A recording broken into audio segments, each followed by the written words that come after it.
नमस्ते दोस्तों। कहते हैं कि भगवान श्री कृष्ण जितना महान दार्शनिक न तो आज तक कोई और पैदा हुआ है और ना ही कभी पैदा होगा। आज के युग में भी श्रीमद् भागवत गीता के श्लोक काफ़ी प्रासंगिक माने गए हैं और लोग इनसे सीख लेते हैं। आज हम ऐसे ही एक श्लोक के बारे में बात करेंगे जिसका नंबर है 56, जो कि अध्याय 2 में अंकित है। और वह श्लोक कुछ इस प्रकार है। दुखेषु अनुद्विग्नमनः सुखेषु विगत स्पृहः वीतराग भय क्रोधः स्थितिर्धीर मुनिरुच्यते।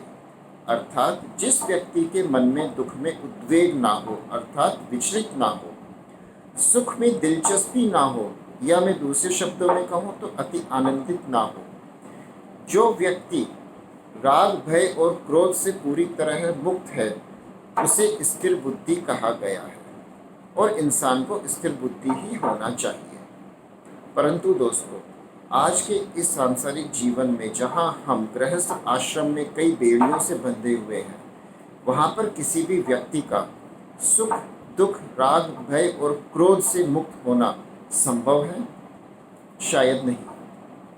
फिर भगवान श्री कृष्ण ने ऐसा क्यों कहा? दोस्तों, शाब्दिक अर्थ और भावार्थ दोनों में फर्क होता है। मैंने आपको जो बताया वह सिर्फ शाब्दिक अर्थ है। अब इसके भावार्थ के बारे में थोड़ा सा गहराई से सोचते हैं। आप मुझे एक बात बताइए, किसी भी व्यक्ति का सुख दुख राग भय और क्रोध में क्षति कब हो सकती है? उसके दो ही कारण हो सकते हैं। पहला कारण, या तो वह व्यक्ति सुख दुख राग भय क्रोध के दुष्प्रभाव में आकर अपना कर्म करना छोड़ दे या पूर्ण ईमानदारी से ना कर पाए, या वह इनके दुष्प्रभाव में आकर कोई ऐसा कर्म कर दे जो कि अनैतिक हो, जो उसे नहीं करना चाहिए था, तो ही उस इंसान की क्षति हो सकती है, अन्यथा नहीं। क्योंकि भागवत गीता पूरी तरह से कर्म पर ही आधारित है। अतः कोई भी इंसान जिसको सुख दुख राग भय क्रोध महसूस होते हो, सुख में आनंदित होता हो, दुख में दुखी होता हो, आसक्ति रखता हो, भय होता हो, क्रोध होता हो, कोई प्रॉब्लम नहीं है। लेकिन अगर वह अपने कर्तव्य का निर्वाह पूर्ण ईमानदारी के साथ करता है, अपने कर्म पूर्ण ईमानदारी के साथ निभाता है और ऐसा कोई कर्म नहीं करता जो कि अनैतिक हो, तो भी वह स्थिर बुद्धि है, क्योंकि उसने अपने कर्म पूर्ण कर लिए हैं और उसे किसी तरह का कोई क्षति नहीं होगा। दोस्तों, कई बार श्लोकों के शाब्दिक अर्थ को लेकर बहुत बड़ी कन्फ्यूज़न पैदा हो जाता है, लेकिन हमें भावार्थ को समझना चाहिए। अब इसी श्लोक को हम कार्यस्थल पर कैसे उतारेंगे? दोस्तों, जब आप अपने कार्यस्थल पर काम करते हैं तो वहाँ पर आपको प्रशंसा भी मिल सकती है, आपकी आलोचना भी हो सकती है। जो आपका कलीग है, अगर वो आपसे बेहतर है तो आपको उससे भय भी हो सकता है, आपको किसी पर क्रोध भी आ सकता है और आपको किसी से लगाव भी हो सकता है जिससे आपकी अंडरस्टैंडिंग बैठती हो।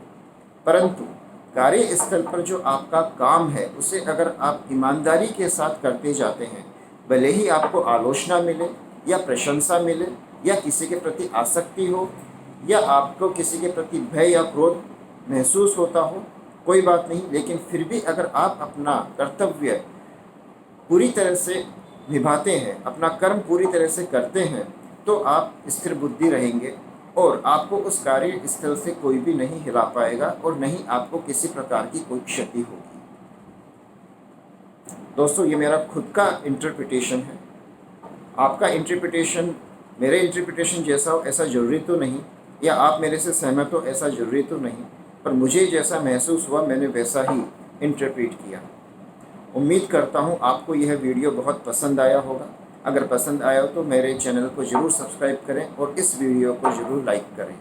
मैं इसी तरह से श्रीमद् भागवत गीता के कई श्लोकों को आपके सामने लेकर आऊँगा और अपने ही तरीके से उनको इंटरप्रेट करूँगा, ताकि उन श्लोकों को हम अपने जीवन में उतार सकें और सभी को यह पता रहे कि हमारे पूर्वज हमारे लिए क्या धरोहर छोड़कर गए हैं।